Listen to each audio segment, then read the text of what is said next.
Why do we study past blizzards for winter storm preparedness? Imagine facing a winter storm that suddenly blocks roads, knocks out power, and leaves people stranded. Studying past blizzards helps us understand how these storms behave and how they impact communities. By looking at what happened before, during, and after previous storms, we can learn what to do better next time.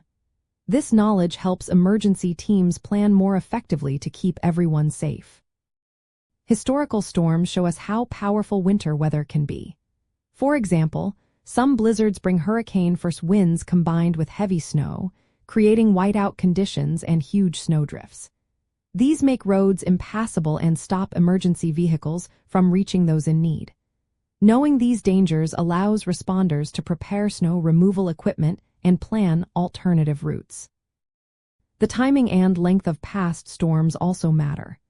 Some storms last several days, hitting during holidays or busy seasons when fewer people are available to help. Recognizing these patterns helps communities plan staffing and communication strategies to stay connected and respond quickly. Studying past blizzards also reveals weaknesses in infrastructure. For instance, some areas lacked enough snow plows or warming centers. Learning from these gaps leads to better investments in equipment and facilities that can handle extreme winter conditions. This makes communities more resilient and ready for future storms. Additionally, examining how wind chill and power outages affected people highlights the importance of public education.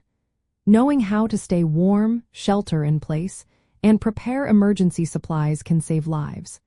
Past storms teach us what works and what doesn't, so we can share these lessons with everyone. In short, reviewing previous blizzards gives us real-world examples of what to expect and how to respond. It helps us improve planning, resource management, and safety measures. This way, when the next winter storm hits, we are better prepared to protect ourselves and our communities.